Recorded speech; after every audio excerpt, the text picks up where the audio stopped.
If you've been worried about the economy, that it's an election year, that the price of goods are increasing, if you've had any stress around that, or if you just want to make some more money, then this is an episode for you. My guest, Paul Erickson with Management One, is breaking all of it down. You're going to get so much out of this episode as far as where to focus energy when it comes to these headlines that we're reading. What does it mean for your store? What do you need to do to prepare? Where do you need to focus? And how do you really thrive and stay in business and really still continue to grow your store? You're going to hear it all. Paul is one of my favorite people in the industry. He is so fun and funny and has great stories. He's deep in retail, very rooted in retail, and has helped so many retailers build very profitable, successful stores. And you get to hear from him today. So it's such an honor to have him on the show. Before we dive in, here's a little bit more about my guest. As director of mentoring, Paul brings extensive experience serving retail clients throughout the United States, Canada, Latin America, and the Caribbean. His passion for client service and for preparing independent retailers to excel in the area of inventory productivity and control has been central to both his personal success and that of the Management One client base. Widely recognized and in demand for his talents as a retail educator, Paul has conducted entertaining and information-packed seminars and workshops for such groups as National Shoe Retailers Association, Outdoor Retailer, Independent College Bookstore Association, Magic, National Sporting Goods Association, Ontario Fashion Exhibitors in Toronto, and the Global Retail Conference in Barcelona, Spain, just to name a few. He has been featured in Fortune Magazine, Women's Wear Daily, and on the CBS Evening News, and now on Rooted in Retail. And something that Paul and I talk about in this episode is a pricing psychology webinar that he does for retailers to really help you understand the psychology behind pricing your products. And we're going to do a webinar just for our Rooted in Retailer listeners and our Crystal Media retailers. So be on the lookout. We'll post that invite in our Rooted in Retail Facebook group. So be sure you're part of that group so you don't miss this webinar. It's going to happen in May. I can't wait for it. And now let's dive into this epic interview with Paul.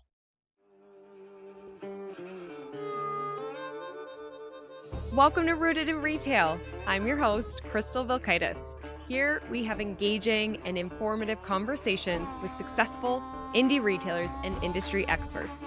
Together, we learn, connect, and grow. Don't miss our live after the show every Tuesday night in the Rooted in Retail Facebook group. All right, here's today's episode. Paul, welcome to Rooted in Retail. I'm thrilled you're here. Hi, Crystal. It's great to be with you.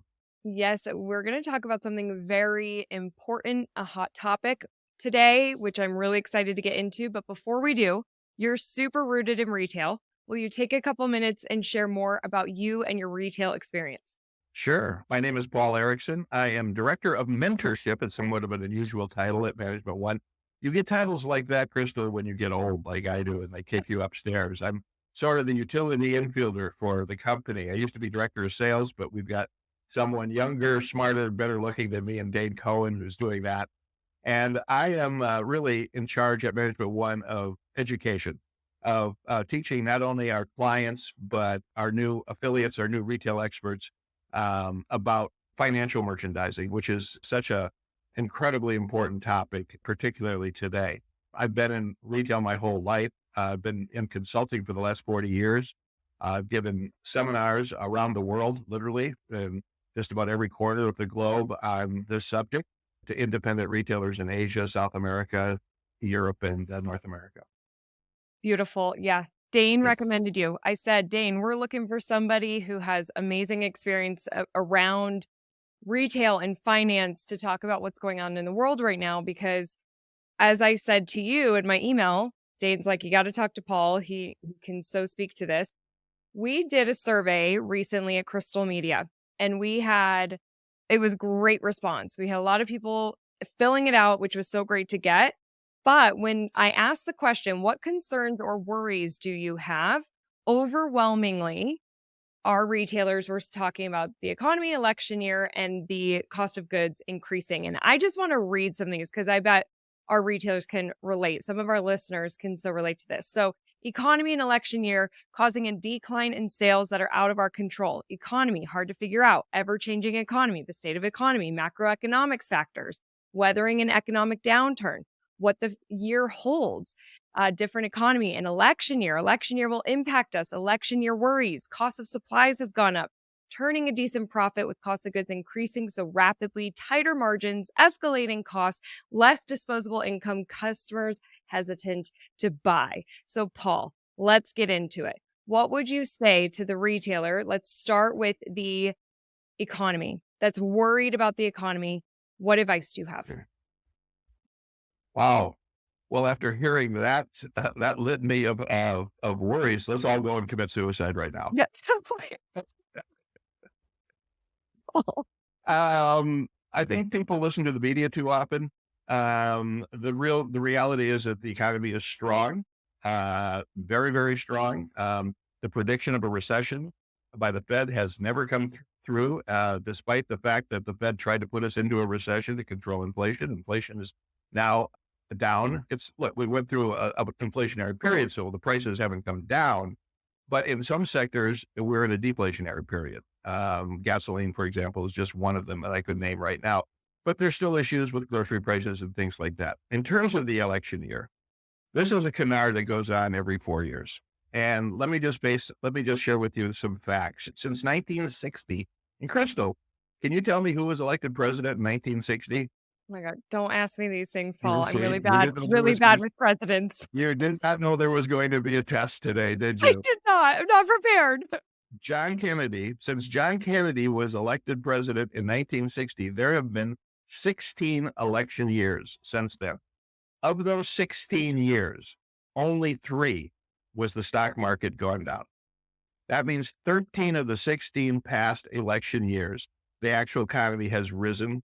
We've seen growth in the economy and the stock market has been strong. This is somewhat of a fable that people think because in this election year. Listen, a lot of people get nervous, and particularly if you're rooted in one of the two parties, it becomes a very emotional thing, but most people aren't. And there is more money available now. The economy is strong, and they are out spending it.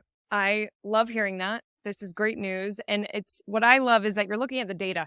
You're looking at the facts here.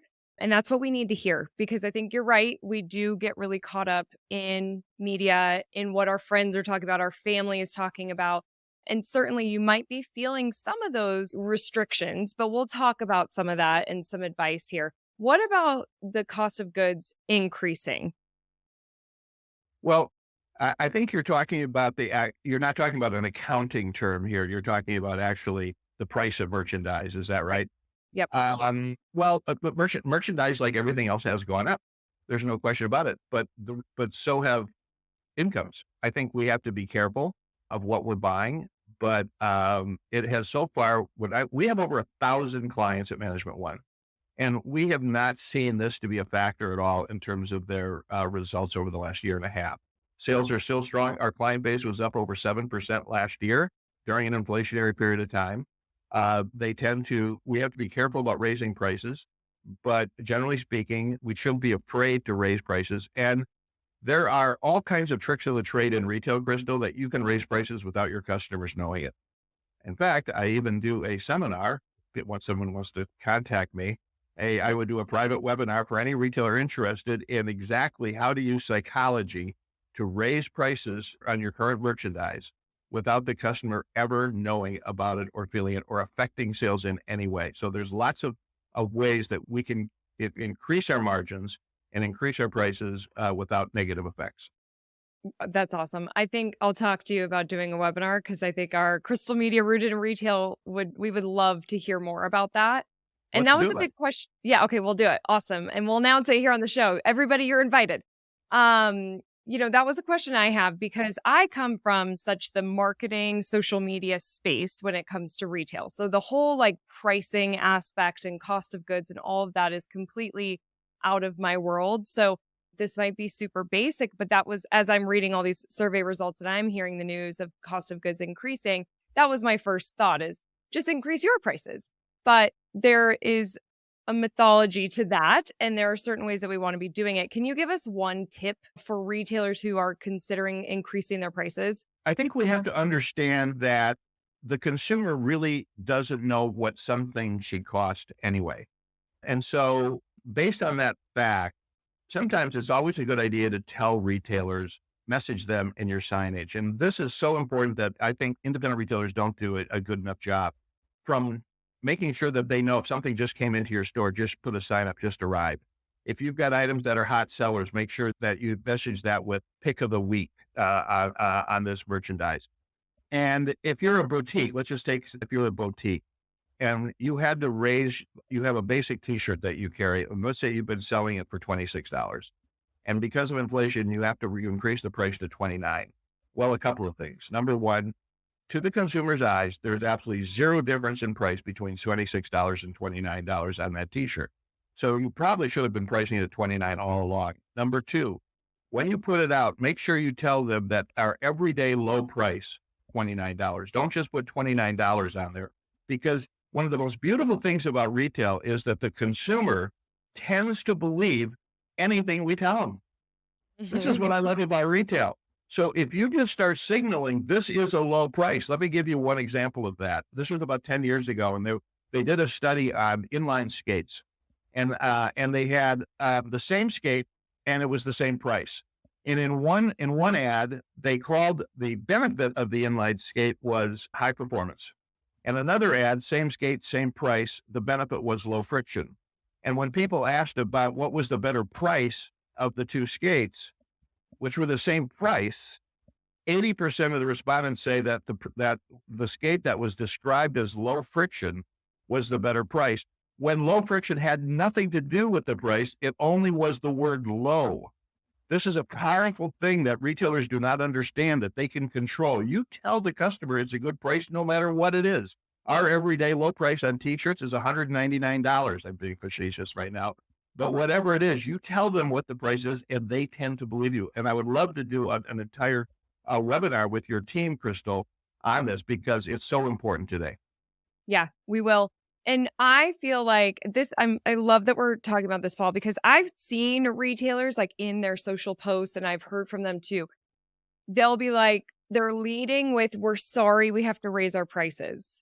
Yeah. And, like, we're just trying to keep up. We have to raise our prices, and sometimes there can be almost like a victim mentality, and in like, well, this is happening to us, so we have to do it to you too. And, if anyone is taking that approach, I have a feeling there's a better way. There's a better way of doing it. You're literally admitting that you're overpricing it. I mean, so when I say they believe what you tell them, they're going to believe, oh my God, the prices must be really high right now. That would be the absolute worst thing you could do at this point. Exactly. Okay, awesome. So Paul, then what economic indicators should independent retailers watch, and how can these guide them through an uncertain economy? Well, the most important economic indicators an independent retailer should watch are their own internal economic indicators. You have to remember, this is getting back again to the economy as a whole. I've been doing this a long time, and there's been only 3 instances in the last 25 years where a macroeconomic event has actually affected independent retailers. And that was 9/11. That was the recession of 2008, which was a deep recession. We were a week away from not having money in ATMs around the country. And finally, of course, the pandemic. Other than that, the ups and downs of the economy have nothing to do with independent retailing. Think of it this way, Crystal. Think of the economy in the United States as being a big lake. And what each individual retailer is doing is taking a straw out and taking their little bit of that economy out of this. I live in the Midwest, so Lake Superior. So think of Lake Superior and think of someone with a straw sucking some of that water, that money out of Lake Superior. And you can see that whether this Lake Superior water is down a foot or up a foot has no impact whatsoever on the typical independent retailer. In fact, what many independent retailers do is they cause harm by doing things from a negative perspective. What I'm saying is they may cut back on inventory. They may not take markdowns as fast as they should because they're worried about profitability. There's all kinds of self-harming behavior independent retailers do that they're not aware of. What are their internal indicators?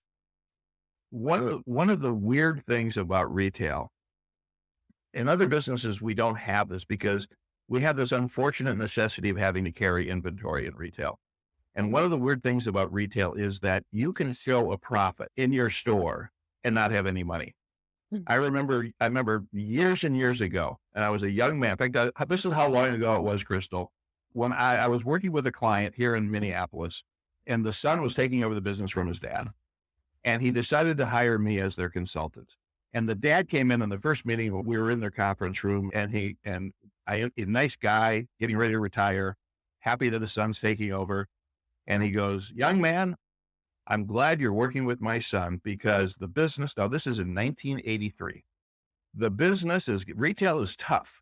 It's really tough. It was easy when I owned, this was 40 years ago. None of these concerns that you're telling me are new, right? This has been No with us kidding. all the time. He goes, I remember business was so good that we made so much money in this retail business that I literally had to go to the bank and borrow money to pay the taxes on all the money we were making. And I was a young guy back then. And I remember hearing that going, that's a little weird. Why would you have, if you're making money, why do you have to go take a loan out to pay the tax on the money you're making? And that is the crux to the problem that can be in retail, which is if you're not watching your inventory and not understanding how your profits are being calculated from an accounting perspective, you could get into a situation where you are showing a much fatter profit at your bottom line, which you'll have to pay a tax on, than what your bank account has in terms of cash on hand. If anybody is listening to this podcast right now and has that happen to them, I would hope they would get a hold of me and I can share with them exactly why. And it has to do with beginning and ending inventories. And so ultimately, and I'm going to get to your point in just a second here, ultimately, and the reason why I say this, it is not profit that is the number one indicator for a retail store. It is your cash flow. You can run a retail business, Crystal, for months at a time and not show a profit. And a lot of retailers do. But you can't run your store. You can't even open your store a day if you don't have any. Cash flow is the ultimate economic indicator. And there's a thing called cash margin, which is the difference between what you paid for the merchandise and what you sold it for. That is a really, really important financial indicator for your business. The second one, I would say, is look at your inventory, compare it to how much sales it produces. I'll tell you another quick story too. How long is our interview? Well, this is so good. I mean, just keep going, Paul. Give us another story. I'll tell you another quick story. And I love this story because when I was with a company in Los Angeles and we had an independent retailer, he had 16 stores in Australia. And we were all excited. We can go to Australia. Maybe we get this guy as a client. So, we asked him to send us his financials and he sent, and I think it was like a book that he sent because he had 16 stores and at every store, every category, subcategory, sub-department, everything SKU, he had them all in every individual store. Boy, did he have data, right? Wow. Yeah. And then he had in every one of those lines, he said what his gross profit was as a percentage. So you go from page to page. I can just almost do a visual page to page. And every page, the gross margin was 45%, some things 46%, some things 47, some 44, 48, all within 2 or 3 percentage points. And then he wanted us to know what his problem. He said, "What is my problem?" And I remember we got on a call with him and we said, "We have no idea because you haven't told us about the inventory you're carrying. You're only telling us about the margin you're getting on what you sell. You're not giving us how much you bought and how much you carry." You see, and one more story too. I had a client in Baltimore, Maryland years ago. It was a chain of shoe stores and they were bought out by, their parent company was H.H. Brown in New England. And H.H. Brown was bought by Berkshire Hathaway, which is Warren Buffett. And so I called the president of the shoe chain, which was part of H.H. Brown. And I said, "Mr. Funny Guy," I said, "Have you met Warren Buffett yet? You had lunch with him at Omaha?" And he said, actually, he said, I had a team from Omaha here last week in Baltimore, and they saw my bonus plan that I had for my employees, and they ripped it up in front of me. Literally, I told them, what they, Wow. are you saying metaphorically they ripped it up in front of you? They was Terry, and I go, no, they actually ripped it up, and they go, Mister Buffett does not pay. We do not bonus our people at Berkshire Hathaway this way. And so I'm thinking, what is this stupid way that he was bonusing his people? Yeah. And so he showed it to me, and eventually the bonus plan was that he was giving a percentage of the increase in net profitability dollars. So if a buyer in her area increased a net profit dollars by $100,000, and I think it was like 10% or something. It doesn't matter. She would get a bonus check for $10,000.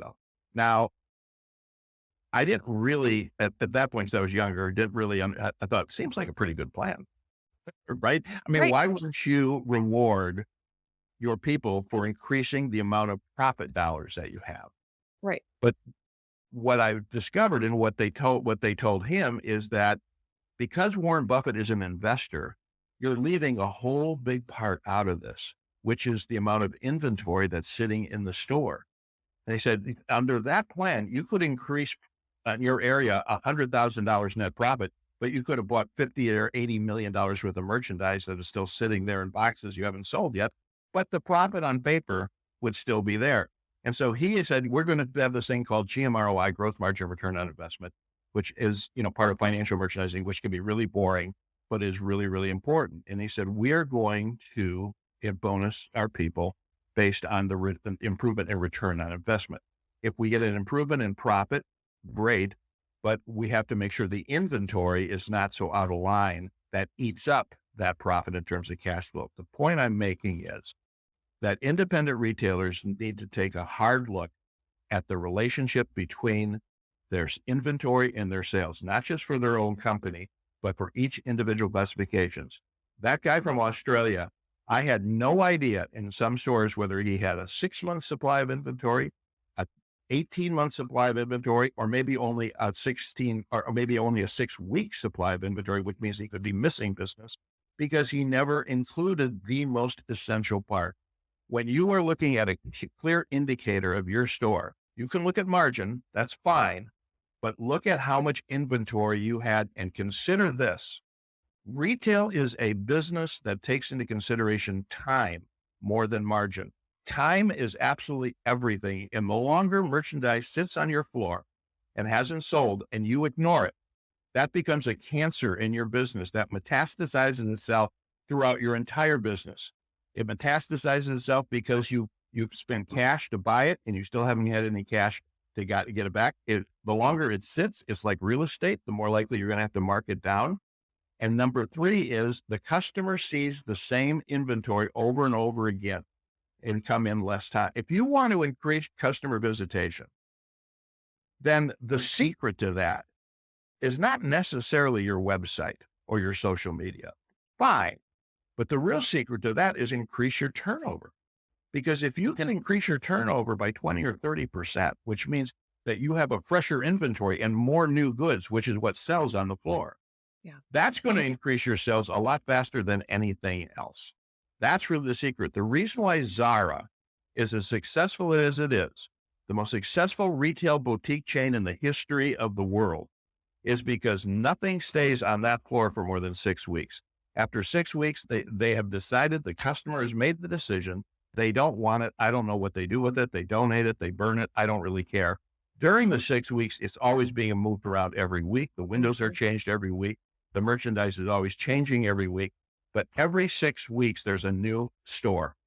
And that's why the average Zara customer shops Zara 14 times a year. And the average customer of a boutique here in the United States shops you about 4 or 5 times a year. Of your good customer, I should say, not even your average. Wow. That's the secret. That is your key economic indicator in Okay. retail, your cash flow.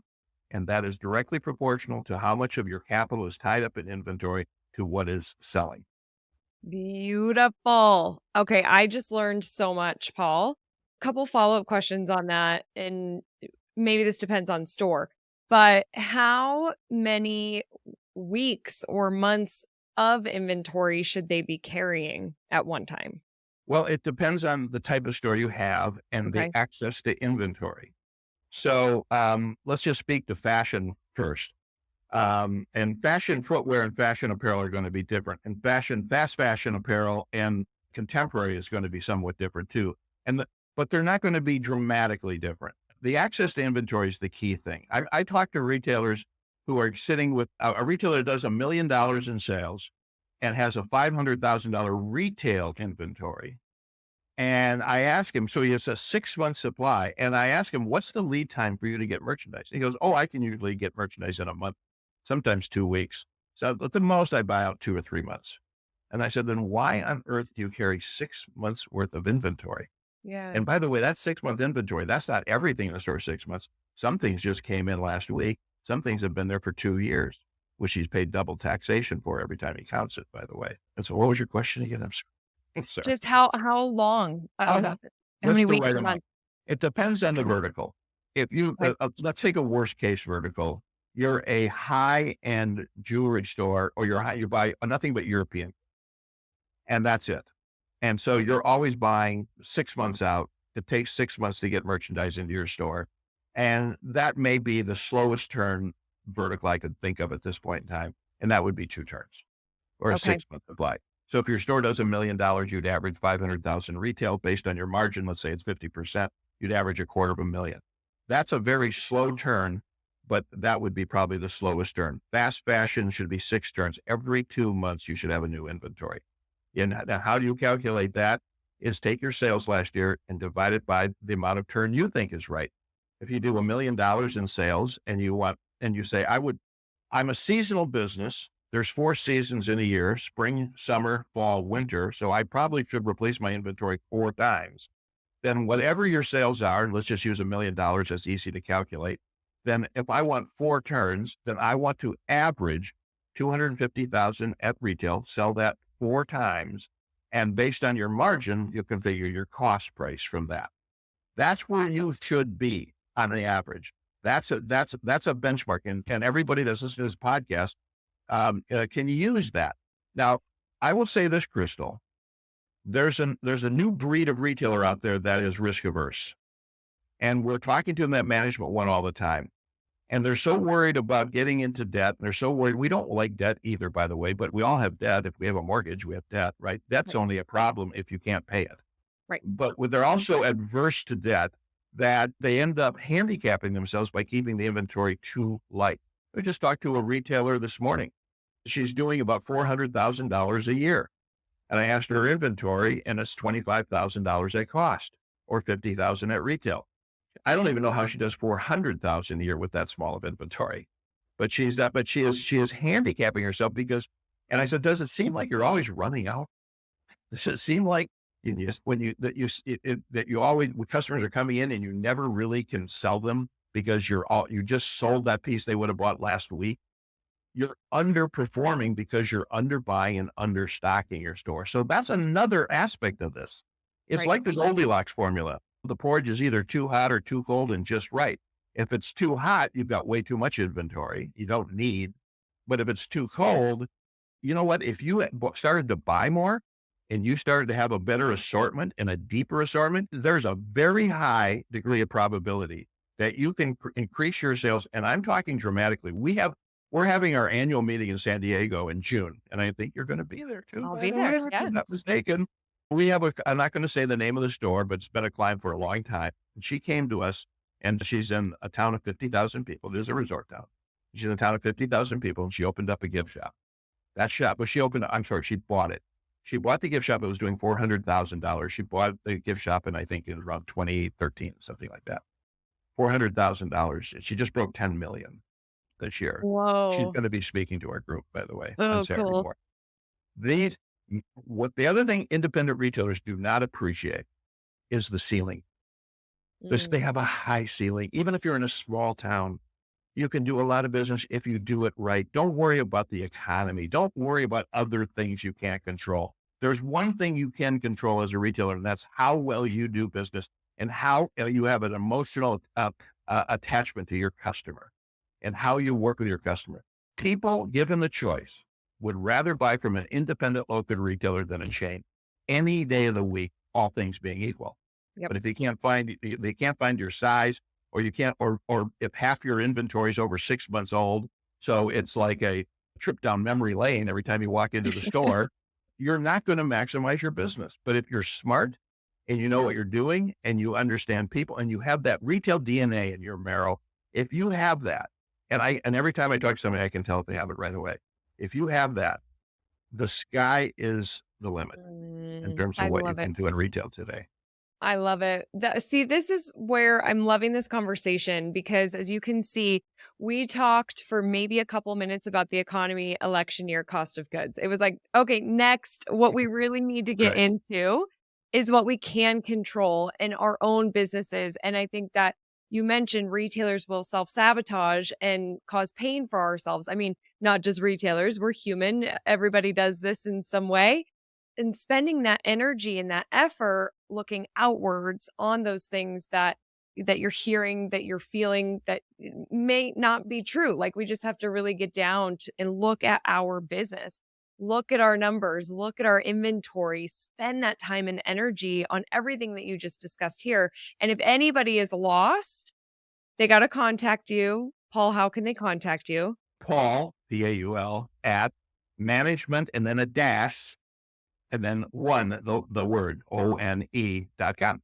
Just send me an email and I will get back to them right away. I want to say one thing, and I'm probably jumping ahead here because I know you're going to ask me about retail books or books with business books. But I think this is a pertinent right now, Crystal, what we're talking about. A book that I think anybody who's listening to this podcast right now, go out and buy. It's called People Buy You. And Mm. it's a great book because it's not necessarily a retail book, but it is a retail book because in retail, what we find is that most things are equal. You have a lot of competitors out there who are essentially carrying very similar merchandise to you. You're not like you're not like this unique thing in terms of what you're carrying. So the difference maker, and this is what the book is about in business, the difference maker in many cases is the emotional connection that you can make with your customer, and how you anchor those relationships with your customer. We talk about market share. I call it share of heart.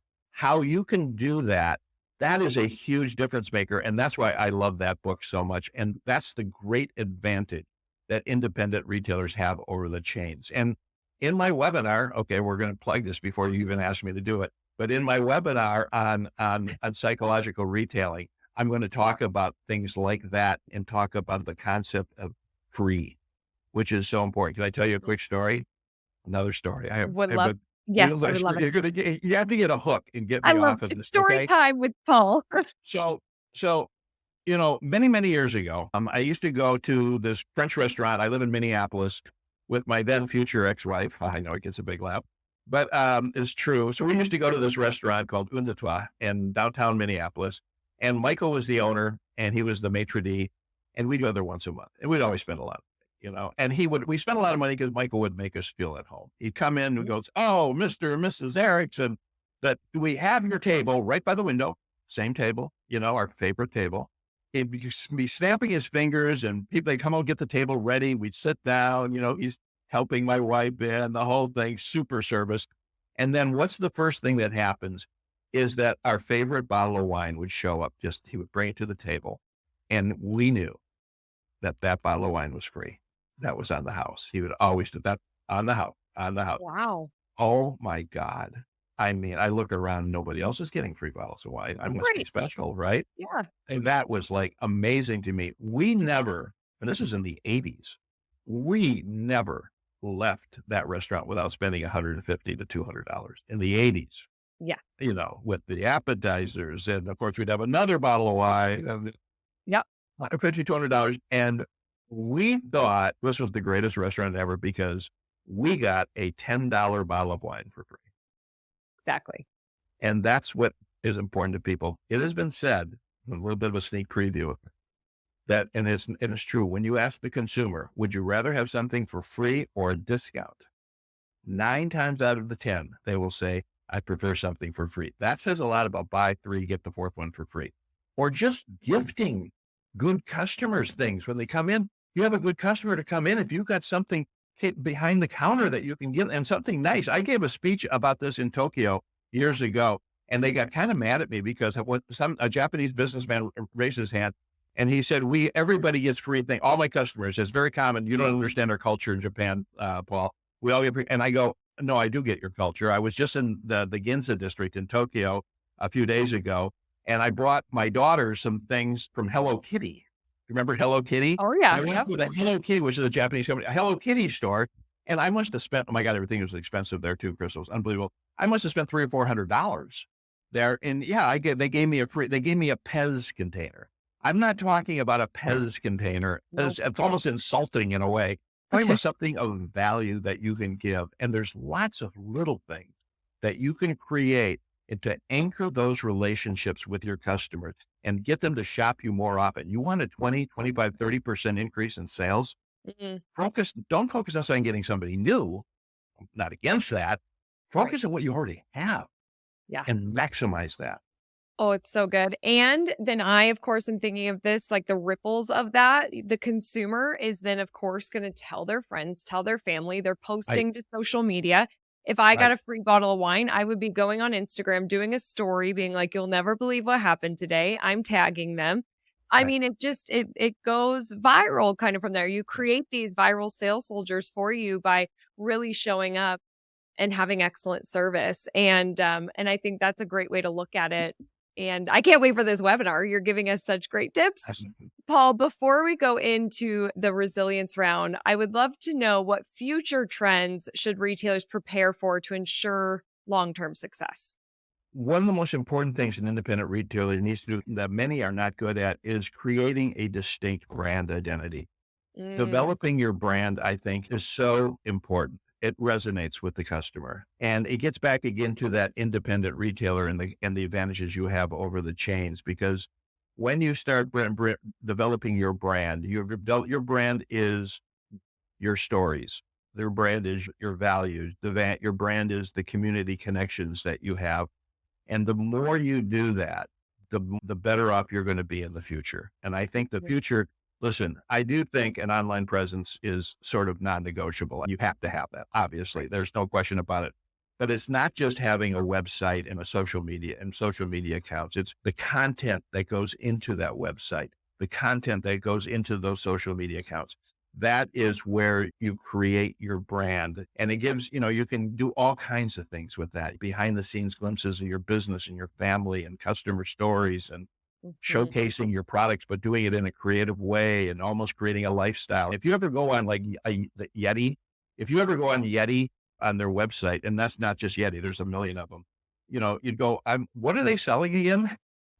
Because they're talking about, going camping in Alaska. It's all about lifestyle, and that's what I'm talking about. And so I do think that as we progress more and more into the digital age, I think that we need to always keep understand that your digital marketing content, it needs to be as unique as your store is unique to your brick and mortar stores. And I think that's the biggest message I would give to the listeners today. Love it. I couldn't agree more. There's so many opportunities to really create that brand and that Right. messaging and tell those stories and let people into that brand. Such good advice. All right, Paul, you ready for the resilience round? No, go ahead though. All right, we're doing it anyways.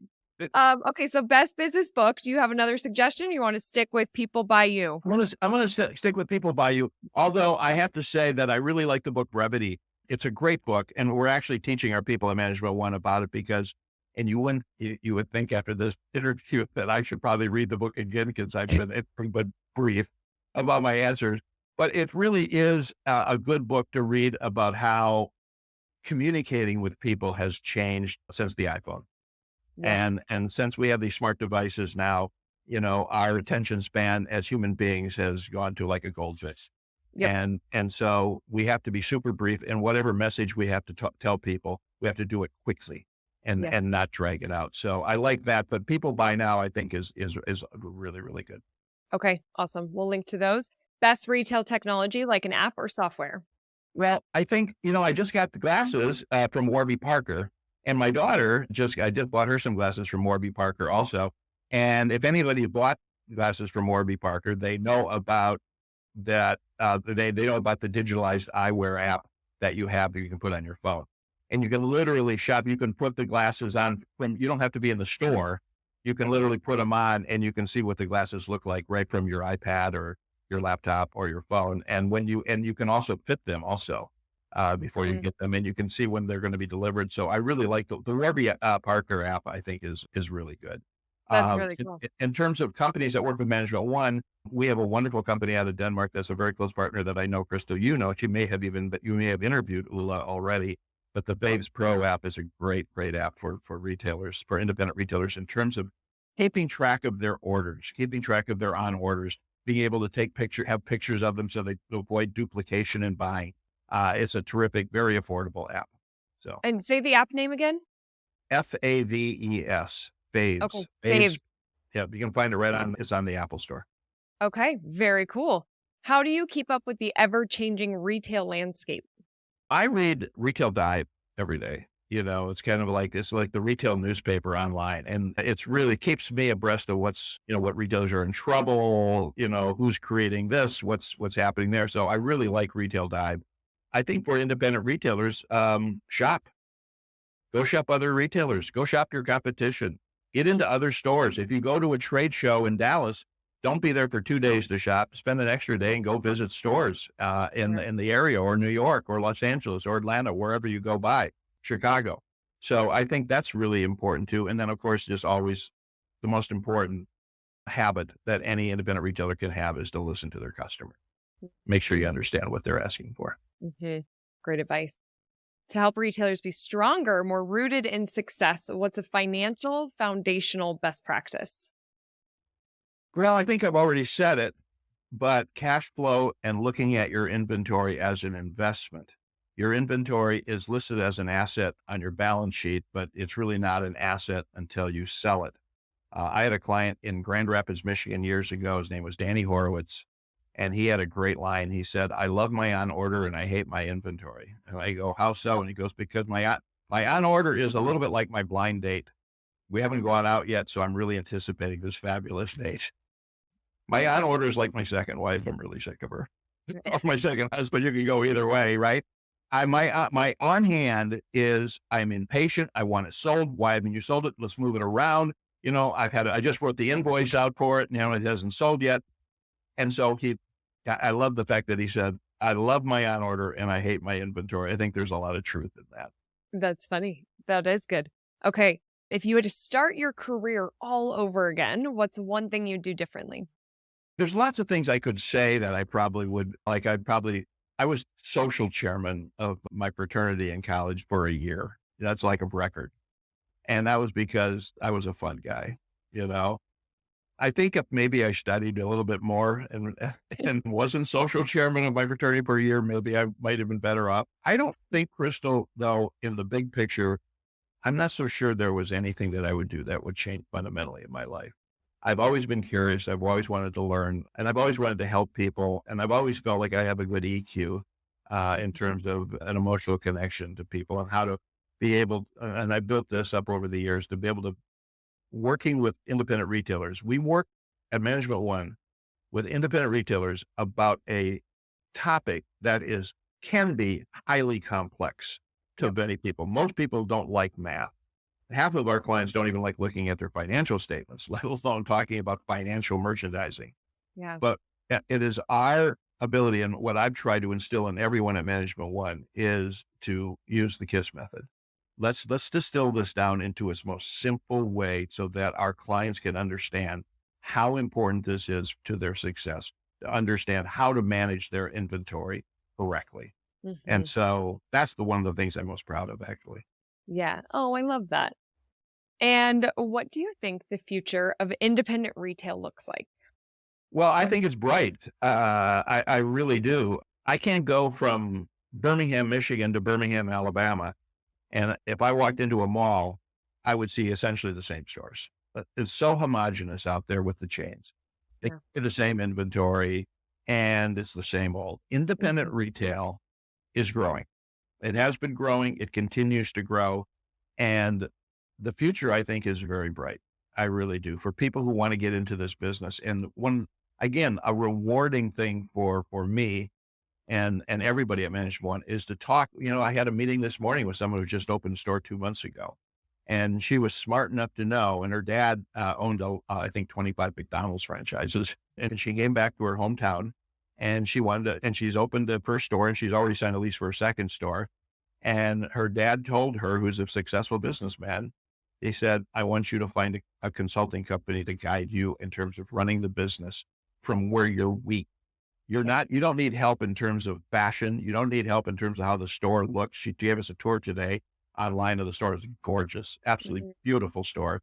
Merchandise displayed perfectly. But he told her, he goes, you need help on the financial side and your accountant is not going to give it to you. I think the future of independent retail is bright for those people who know what they don't know. There's an old saying in business, I don't know what I don't know.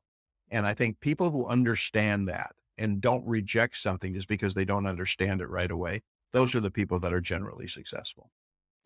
Well said, Paul.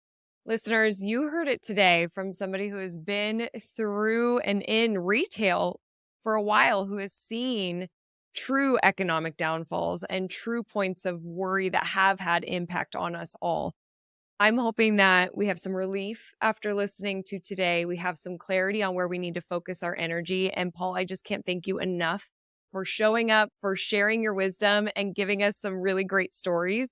Again, your email address will link to anywhere else you want people to connect with you, or is email the best place? Email is absolutely the best place. And I will respond to every email that I get. So awesome. Thank you so much, Paul, All right. for Thanks, being Crystal. here. Yes. All right. And everyone, remember that I'm rooting for your success. Have a great week ahead. Bye. Bye-bye. Thank you so much for being here. It means the world to me. Don't forget to join the Rise and Shine newsletter, which is social media news you need to know, sent via email every Monday morning.